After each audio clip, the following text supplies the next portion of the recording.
एक बार की बात है, एक छोटे से गांव में एक पुजारी रहता था। वह बहुत मासूम और सरल प्रकार का व्यक्ति था। वह अपने काम से काम रखता था और धार्मिक अनुष्ठान करता था। एक अवसर पर उसे एक धनी व्यक्ति द्वारा उसकी सेवाओं के लिए एक बकरी से पुरस्कृत किया गया था। पुजारी इनाम के रूप में एक बकरी पाकर बहुत खुश था। उसने खुशी खुशी बकरी को अपने कंधे पर उठा लिया और अपने घर की ओर यात्रा शुरू कर दी। रास्ते में 3 ठगों ने पुजारी को बकरी ले जाते देखा।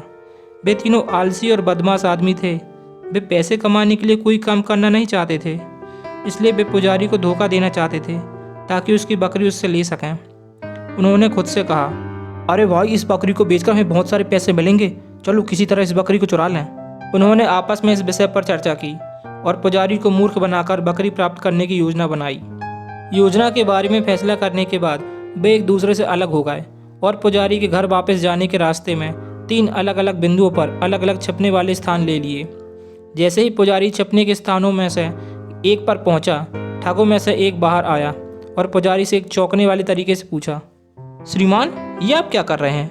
मुझे समझ में नहीं आता, आपके जैसा पवित्र व्यक्ति को ऐसा क्या आवश्यकता आ गई कि आपको अपने कंधे पर एक कुत्ते को ले जाना पड़ रहा है? पुजारी ऐसे शब्दों को सुनकर आश्चर्यचकित हो गया और वह चिल्लाया, क्या तुम देख नहीं सकते?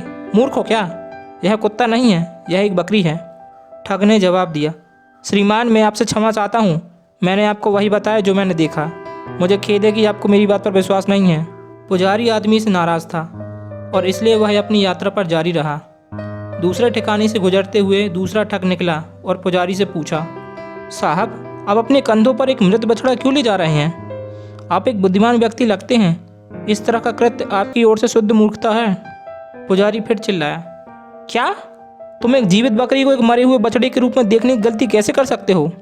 दूसरे ठग ने जवाब दिया, साहब, आप इस संबंध में बहुत गलत समझ रहे हैं। या तो आप नहीं जानते कि बकरी कैसे दिखती है, या आप जानबूझकर ऐसा कर रहे हैं। मैंने आपको वही बताया जो मैंने देखा। धन्यवाद और अलविदा। दूसरा ठग मुस्कुराता हुआ वहाँ से चला गया। पुजारी थोड़ा उलझन में था, लेकिन वह अपने मार्ग पर जारी रहा। कुछ मिनटों के बाद तीसरा ठग बाहर आया और हंसते हुए पूछा, सर, आपने अपने कंधों पर यह गधा क्यों रखा है? यह आपको हंसी का पात्र बना रहा है। तीसरे ठग की बात सुनकर पुजारी सचमुच चिंतित हो गया। वह सोचने लग गया, क्या यह वास्तव में बकरी नहीं है? क्या यह किसी प्रकार का भूत है? उसने सोचा कि वह जिस जानवर को अपने कंधों पर ले जा रहा है वह वास्तव में किसी प्रकार का भूत हो सकता है, क्योंकि इसने खुद को बकरी से कुत्ते में, कुत्ते से मरे हुए बछड़े में और मृत बछड़े से गधे में बदल दिया। पुजारी इस हद तक भयभीत हो गया कि उसने बकरी को सड़क किनारे फेंक दिया और भाग गया। तीनों ठग पुजारी को भागते हुए देखकर हंस रहे थे।